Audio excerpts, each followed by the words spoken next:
Baik, Assalamualaikum warahmatullahi wabarakatuh. Salam sehat semua. Hari ini kita akan bahas terkait proses sosial dan interaksi sosial. Untuk materi hari ini kita ada di pertemuan ke-6, kemudian minggu depan ke-7. Setelah itu kita ada middle test ya, UTS. Jadi siap-siap kita UTS. Oke, baik. Di slide ini dijelaskan bahwa perubahan dan perkembangan masyarakat disebabkan karena adanya hubungan satu dengan yang lainnya. Nah, hubungan ini baik dalam bentuk orang per orang, orang dengan kelompok, atau kelompok sosial. Nah, sebelum hubungan-hubungan tersebut ini bentuknya konkret atau jelas, terlebih dahulu akan mengalami suatu proses yang proses ini akan mengarah ke bentuk konkret sesuai dengan nilai-nilai sosial dan budaya dalam masyarakat. Jadi, dalam suatu hubungan atau interaksi sosial itu ada proses di dalamnya. Nah, proses ini yang akan membentuk interaksi sosial yang dipengaruhi oleh nilai-nilai sosial atau budaya yang ada di dalam masyarakat tersebut.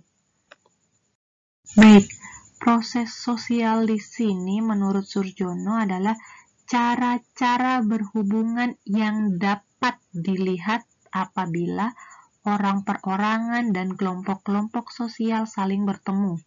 Kemudian, menentukan sistem serta bentuk-bentuk hubungan tersebut.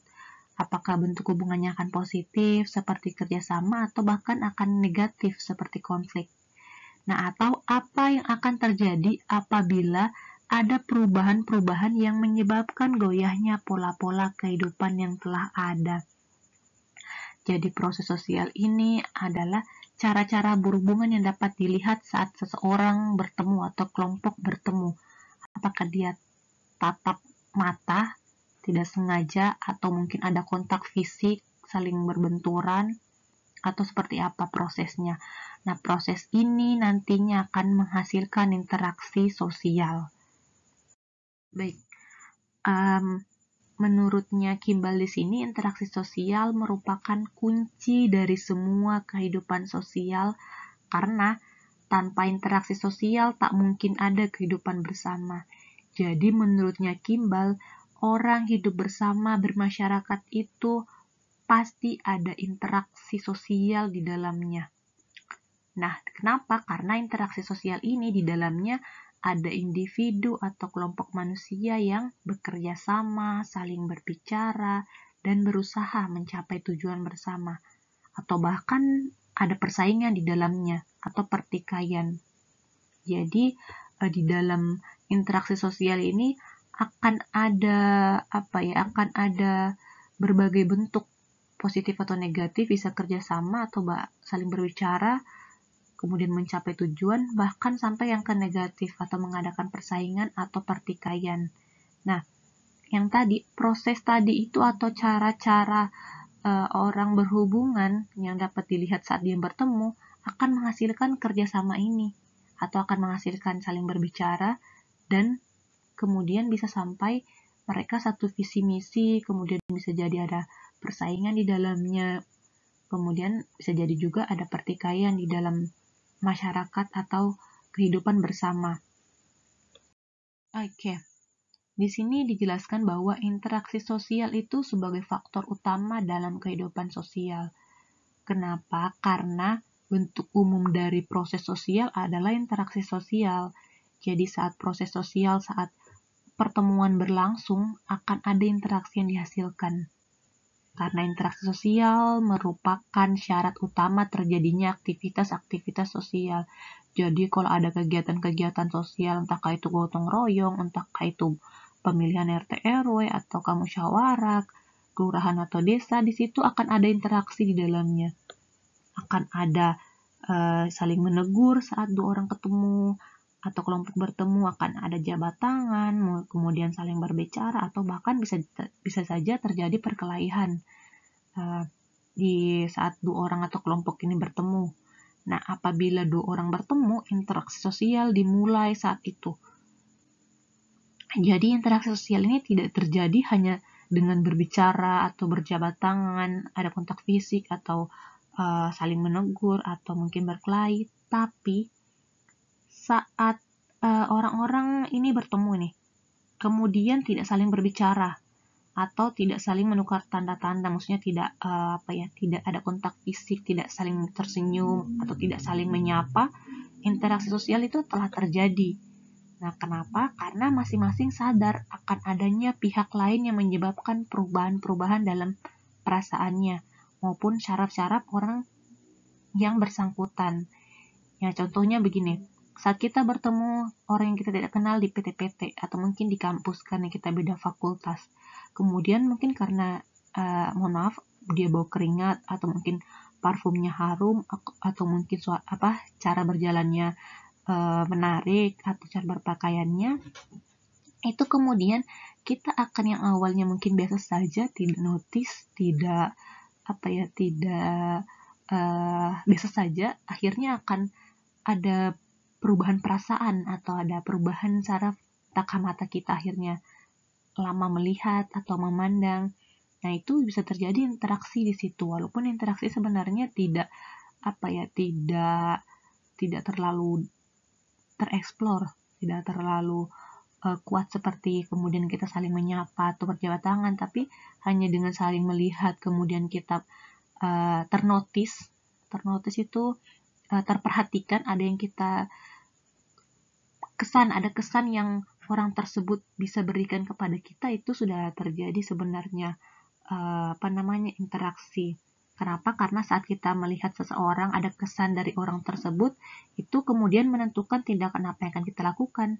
Apakah akan kita senyum-senyum sendiri melihat dia, wah wangi, atau mungkin kita bisa langsung tanya apa parfumnya, atau mungkin kita tanya merek bajunya, atau bajunya beli di mana, atau mungkin kita cek saja.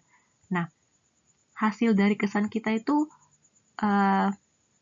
merupakan bagian dari interaksi sosial. Jadi saat kita ternotis, saat kita sudah memperhatikan orang lain karena ada hal-hal yang tertentu menarik perhatian kita, itu sudah ada interaksi di dalamnya.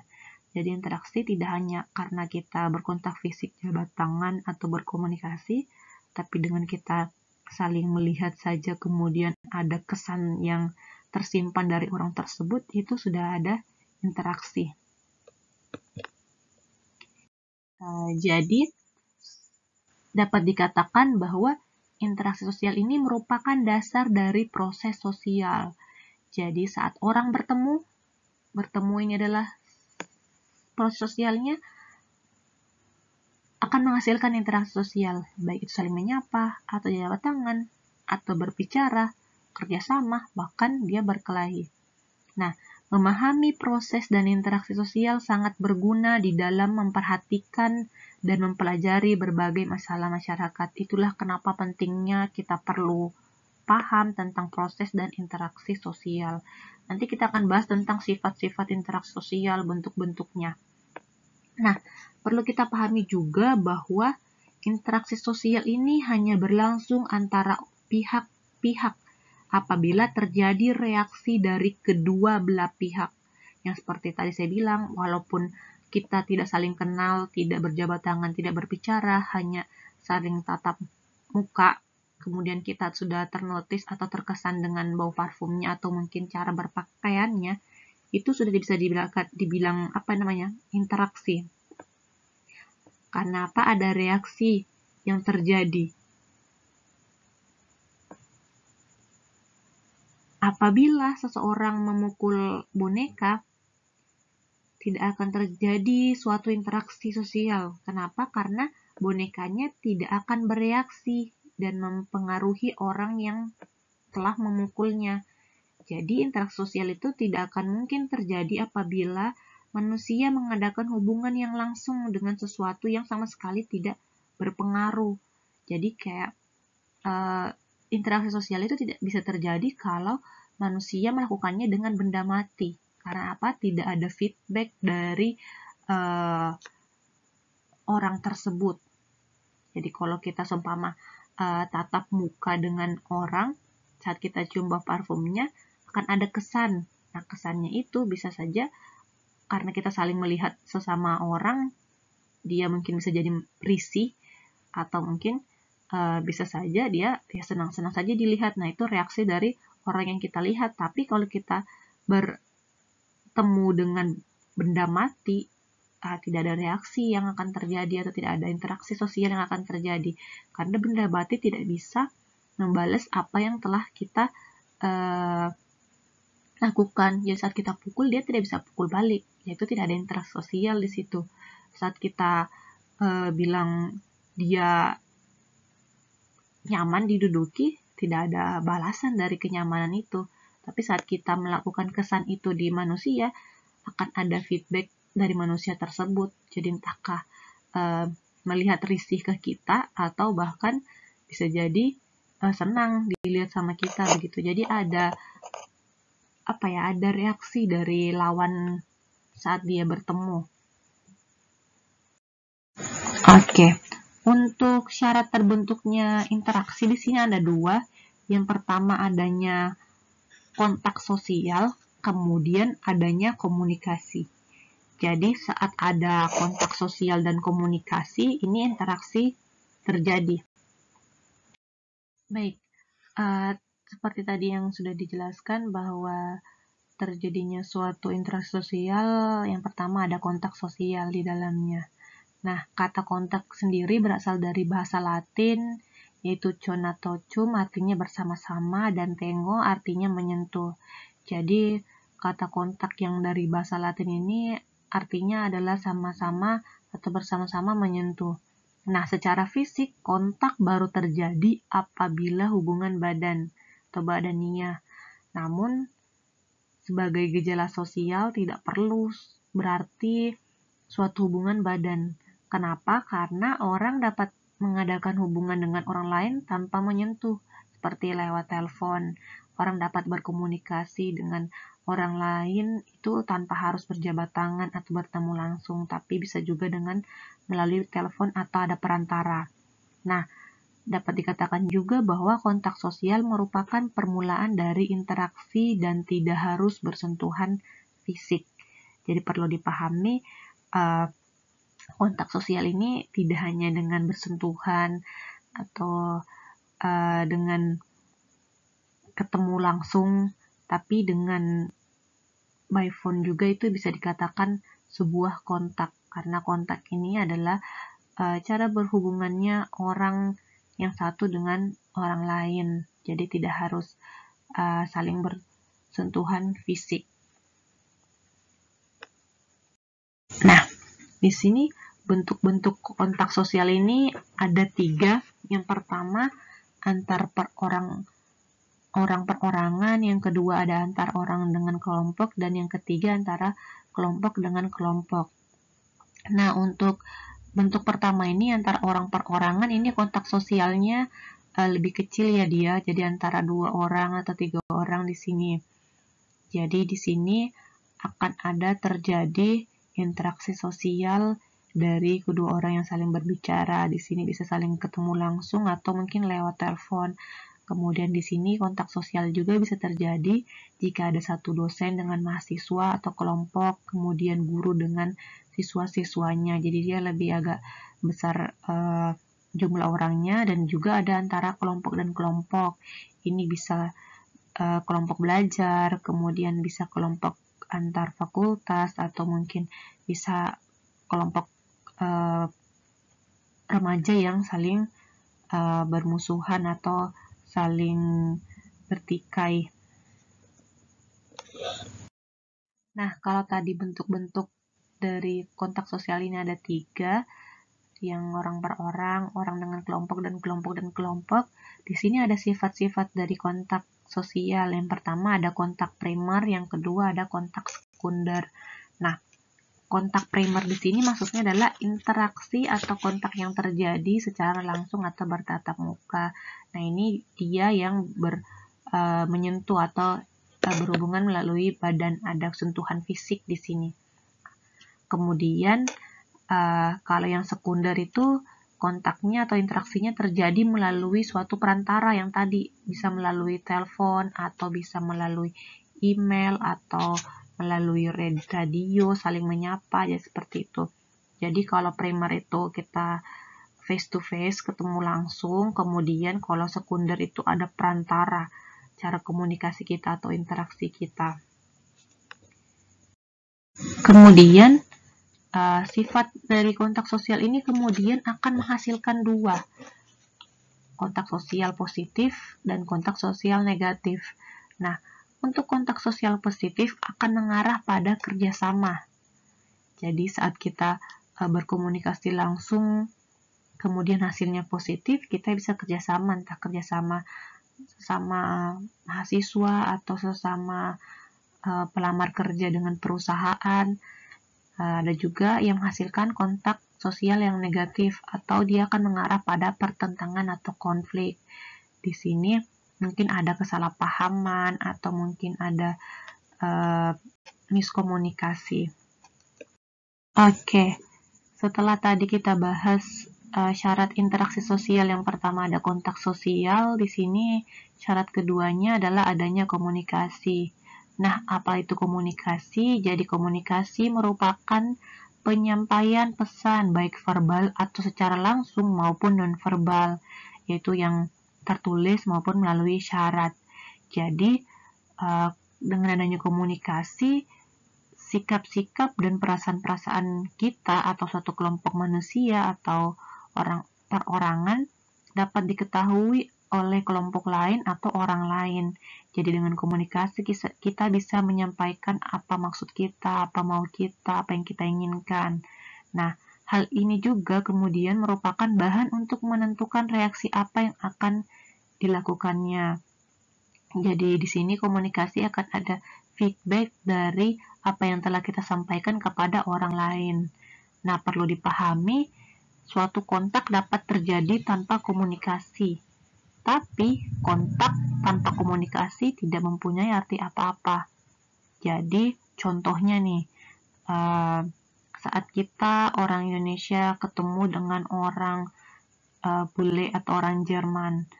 Nah, saat dia berbicara dengan bahasa Jermannya dan kita berbicara dengan bahasa Indonesia, kita kontak, kita saling tatap muka, kita saling lihat lah, tetapi komunikasi tidak terjadi. Kenapa? Kita tidak mengerti apa yang dia bicarakan dan dia juga tidak mengerti dengan apa yang kita bicarakan, sehingga komunikasi itu tidak terjadi.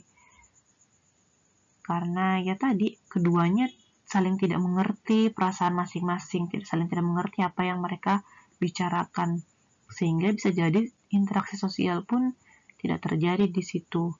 Jadi dengan demikian, apabila dihubungkan dengan interaksi sosial, kontak tanpa komunikasi tidak mempunyai arti apa-apa. Jadi kontak itu seharusnya kemudian berlanjut dengan komunikasi. Komunikasinya ya dengan menyampaikan maksud dan apa yang dia ingin sampaikan, entahkah melalui bahasa isyarat atau dengan langsung melalui komunikasi, tapi komunikasi dan isyarat ini harus dimengerti satu sama lain. Jadi kalau dia tidak mengerti, ya bukan komunikasi berarti, karena tidak ada feedback atau yang satunya tidak paham dengan apa yang kita katakan. Nah, perlu kita pahami juga bahwa komunikasi ini tidak selalu menghasilkan kerjasama. Bahkan suatu pertikaian bisa saja terjadi akibat dari kesalahpahaman atau karena masing-masing tidak mau mengalah. Ya, kayak tadi contohnya. Bisa saja kita salah mengartikan, salah berpersepsi terhadap orang Jerman, atau orang Jerman salah persepsi terhadap kita orang Indonesia, mungkin karena nada kita tinggi, padahal sebenarnya memang nada kita seperti itu, tapi mungkin menurut orang lain itu seperti marah atau mungkin itu menyinggung. Nah, itu komunikasi tersebut bisa saja menghasilkan suatu pertikaian, bukan kerjasama, karena salah paham itu. Ya, baik.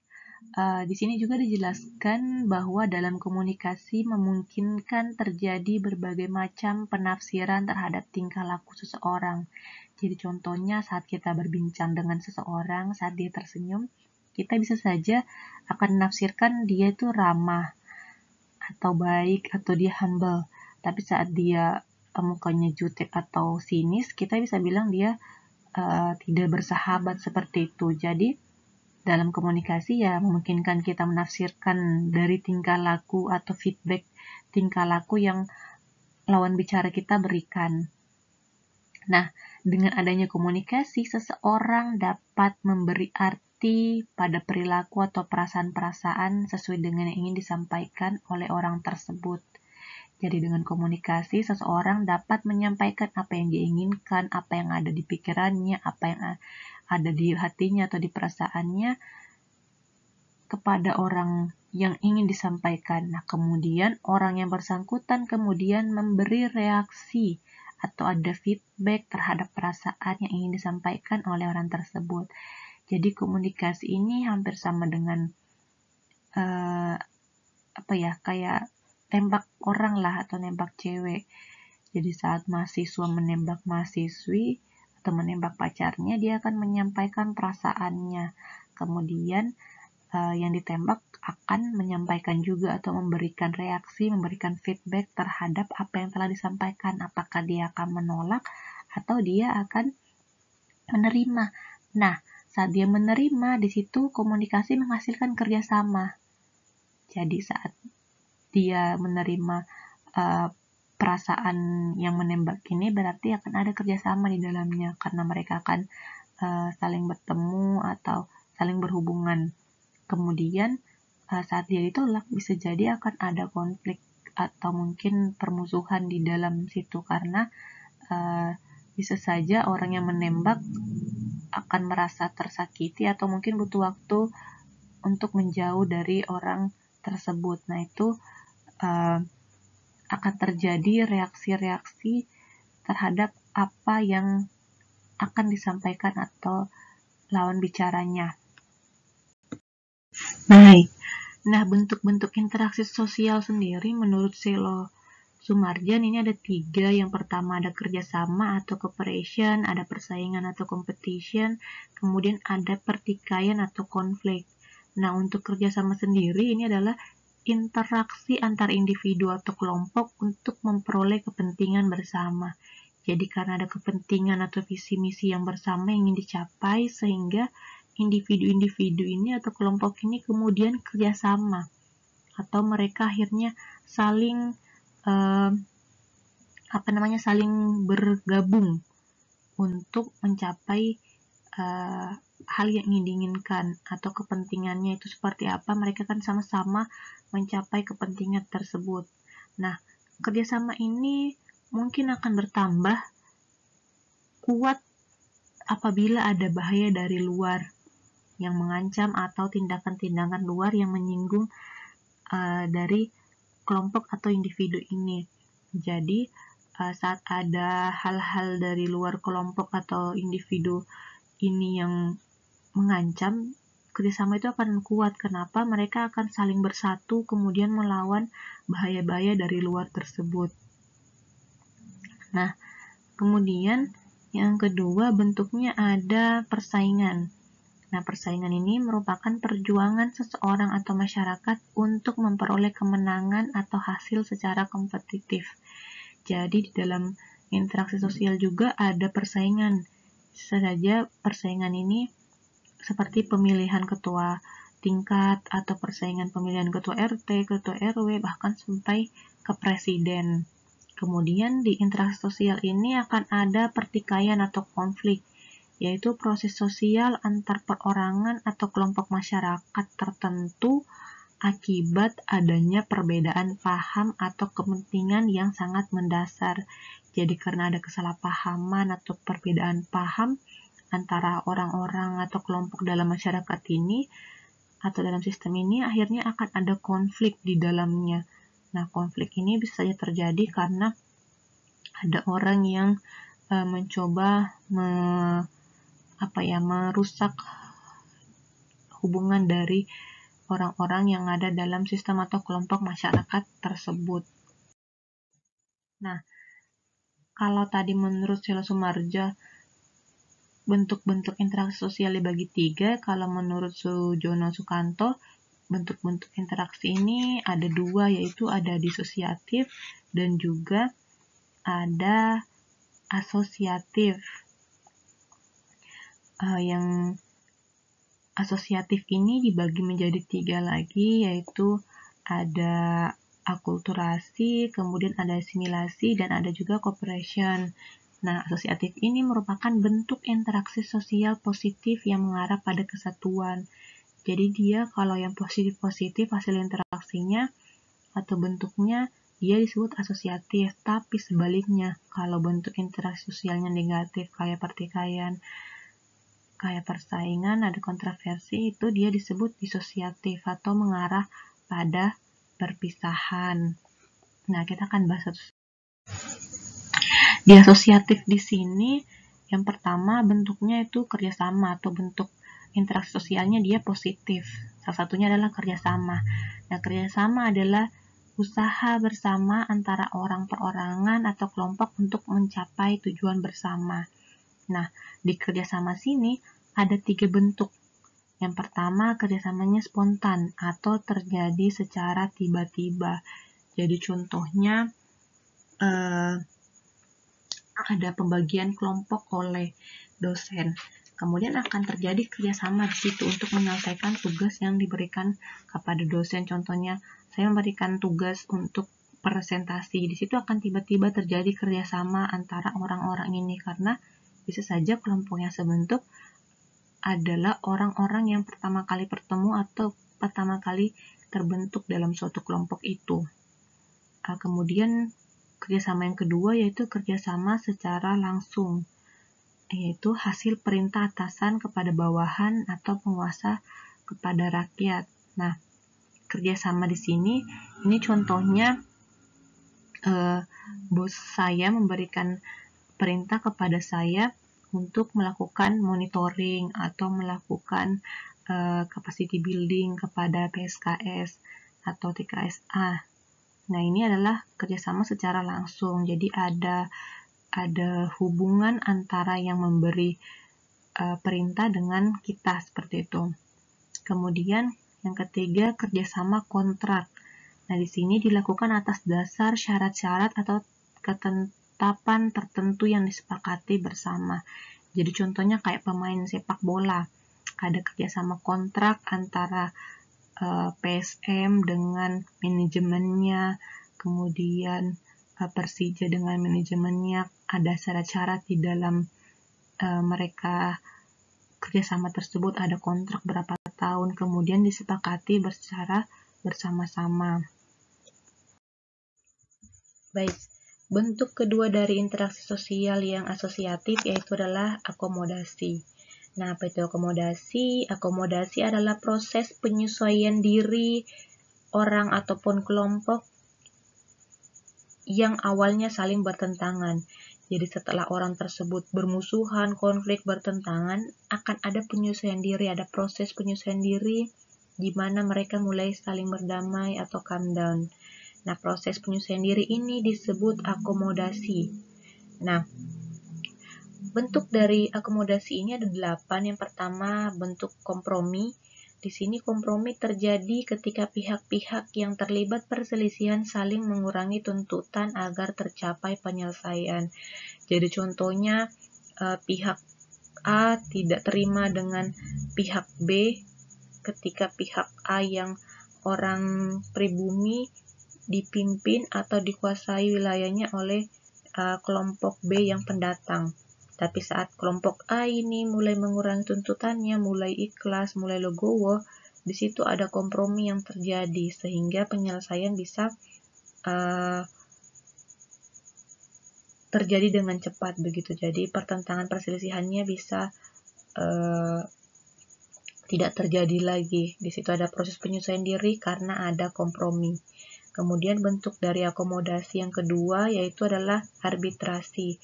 Di sini terjadi bila pihak-pihak yang berselisih tidak sanggup mencapai kompromi, sehingga perlu pihak ketiga. pihak ketiga ini dia adalah pihak yang netral, tidak memilih kelompok A atau kelompok B, dan pihak ini juga mempunyai wewenang atau dia mampu mengusahakan penyelesaian pertentangan. Jadi biasanya orang-orang di arbitrasinya atau pihak ketiga yang dipilih ini yang punya kekuatan atau wewenang seperti kepala kepala dusun atau Pak Camat atau Pak Lurah atau mungkin kepala adat. Nah, bentuk yang ketiga adalah mediasi. Nah, mediasi ini hampir sama dengan arbitrasi. Jadi, saat ada pertikaian atau perselisihan, perlu pihak ketiga. Namun, di mediasi ini, pihak ketiga bertindak sebagai penengah. Jadi, dia tidak punya wewenang memberi keputusan penyelesaian permasalahan atau perselisihan antara kedua belah pihak. Jadi, dia lebih ke pemberi saran. Kalau di arbitrasi di sini, pihak ketiganya dia punya wewenang atau dia mampu mengusahakan penyelesaian masalahnya. Kemudian bentuk ketiga ada namanya konsiliasi. Nah, di sini adalah bentuk akomodasi, yaitu usaha untuk mempertemukan keinginan-keinginan dari pihak-pihak yang berselisih. Jadi, ada pertemuan yang diadakan antara kedua belah pihak yang berselisih ini, kemudian mereka menyampaikan keinginan-keinginannya dan diusahakan bagaimana keinginan kedua belah pihak ini bisa sama-sama tercapai begitu, jadi dipertemukan. Kemudian bentuk yang kelima ada namanya toleransi, yaitu ada keinginan menghindarkan diri dari perselisihan yang saling merugikan kedua belah pihak. Jadi di sini toleransi ini sangat penting di suatu masyarakat di saat ada pertentangan agar orang-orang bisa saling menerima kelemahan dan kelebihan dari orang lain. Kemudian bentuk yang keenam adalah stalemate. Ya, ini terjadi ketika kelompok yang terlibat pertentangan mempunyai kekuatan seimbang. Jadi saat kelompok A dan kelompok B mempunyai kekuatan yang sama-sama kuat, mereka akhirnya akan menyesuaikan diri. Akan ya sudah ikhlas saja terhadap pertentangan yang ada, sama-sama menjalankan hidup yang terjadi begitu, kehidupan selanjutnya. Jadi mereka akhirnya sadar bahwa mereka punya kekuatan yang sama-sama kuat, sehingga ya mau tidak mau mereka menyesuaikan diri saja terhadap perselisihan yang ada. Kemudian bentuk yang ketujuh ada namanya adjudikasi atau penyelesaian masalah melalui pengadilan atau jalur hukum. Nah, ini lebih tertata lagi, lebih kuat lagi dari arbitrasi dan juga mediasi, karena di sini dia sudah melalui jalur hukum atau pengadilan. Jadi ada hakim yang akan membantu dalam penyelesaian masalah ini. Kemudian yang bentuk ke-8 ada coercion atau pemaksaan kehendak pihak tertentu terhadap pihak yang lebih lemah. Jadi di sini proses penyesuaian diri terhadap pertentangan yang ada itu akan dipaksakan atau ada pemaksaan di dalamnya, dan pemaksaan ini biasanya dilakukan oleh orang-orang yang punya kekuatan terhadap orang yang lebih lemah.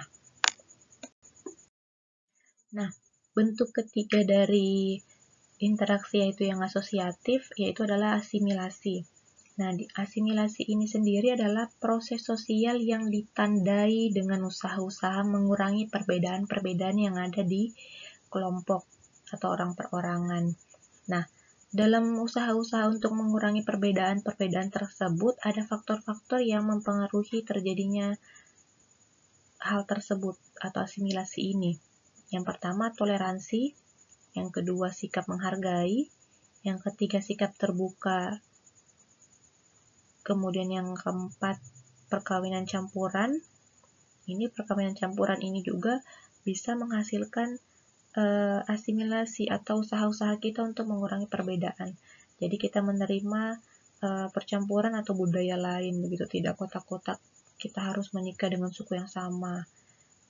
Kemudian adanya musuh bersama dari luar. Jadi dengan adanya musuh bersama dari luar ini, kita dapat mengurangi perbedaan-perbedaan yang ada di kelompok atau di orang perorangan ini. Kenapa? Karena kita akan mengusahakan untuk mengurangi perbedaan yang ada di dalam kelompok kita itu atau di masyarakat kita itu.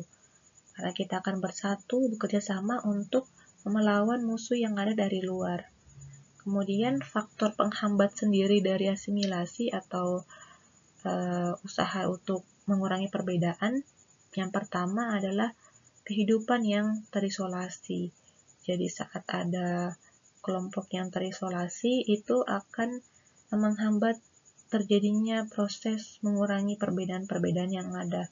Jadi contohnya kayak suatu komunitas adat terpencil karena dia terisolasi, karena dia jauh dari kehidupan umum, sehingga dia punya penilaian sendiri, punya nilai sendiri, budaya sendiri, sehingga saat dia disatukan dengan orang modern akan terjadi perselisihan bisa saja, sehingga orang-orang yang terisolasi ini atau jauh dari kehidupan bermasyarakat ini biasanya akan menghambat asimilasi karena mereka kurang paham bagaimana cara mengurangi perbedaan-perbedaan yang ada karena terlalu lama tinggal dengan orang-orang yang nilai kehidupannya sama atau budayanya sama gitu. Kemudian faktor yang menghambat asimilasi yang kedua yaitu kurang pengetahuan terkait budaya. Nah, hampir sama tadi, kalau orang sudah terisolasi seperti komunitas adat terpencil, mereka akan kurang pengetahuan juga terhadap budaya-budaya luar.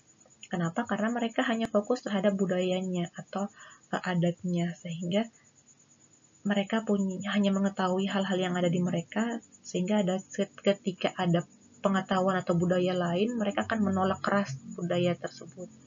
Kemudian faktor penghambat yang ketiga yaitu perasaan bahwa suatu kelompok atau golongan tertentu lebih tinggi. Jadi dia merasa superior, dia merasa lebih terbaik, lebih hebat, lebih sempurna. Jadi ini adalah menjadi faktor-faktor penghambat terjadinya proses sosial yang ditandai dengan usaha-usaha mengurangi perbedaan-perbedaan yang ada di antara orang-orang atau di kelompok. Nah, hambatan-hambatan ini bisa terjadi atau berkurang saat kita bisa toleransi, kita bisa menghargai, kita bisa lebih terbuka, kita bisa menyatu dengan perkelahian campuran, dan kita bisa bekerja sama dalam menghadapi musuh dari luar. Baik, setelah tadi kita bahas tentang bentuk interaksi yang positif seperti kerjasama, akomodasi, dan asimilasi, kemudian di sini kita bahas tentang bentuk interaksi yang negatif atau yang menghasilkan perpisahan yang disebut dengan disosiatif. Nah, dalam bentuk interaksi ini dibagi dua, ada persaingan dan ada kontravensi. Nah, persaingan sendiri adalah suatu proses sosial saat dua pihak atau lebih saling berlomba dan berbuat sesuatu untuk mencapai kemenangan tertentu.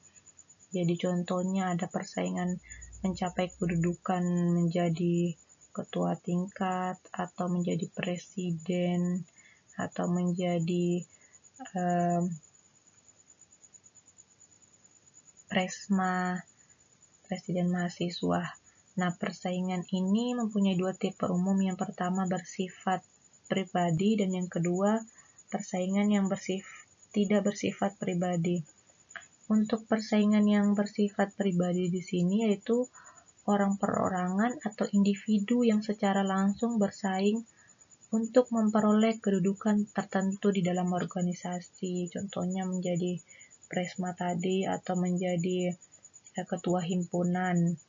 Nah, kemudian persaingan yang tidak bersifat pribadi di sini persaingan yang terjadi antara kelompok. Kalau tadi dia yang pribadi individu, lebih ke individu, kemudian kalau persaingan yang tidak bersifat pribadi ini dia lebih kelompok. Contohnya persaingan yang terjadi antara dua perusahaan yang besar yang bersaing untuk monopoli suatu wilayah tertentu. Kemudian bentuk yang kedua yaitu kontravensi. Nah, kontravensi sendiri ini adalah proses sosial yang ditandai dengan ketidakpastian, keraguan, penolakan, dan bahkan penyangkalan yang tidak diungkapkan secara terbuka. Nah, bentuk kontravensi ini yang pertama ada kontravensi umum, ini bentuk penolakannya atau perlawanannya bisa sampai mengancam pihak lain. Yang umum, kalau kontravensi sederhana, dia hanya menyangkal pernyataan orang yang dia tidak suka atau dia tidak setuju dengan penyangkalan pernyataan orang di depan umum. Kemudian yang ketiga ada kontravensi intensif, yaitu penghasutan atau penyebaran isu.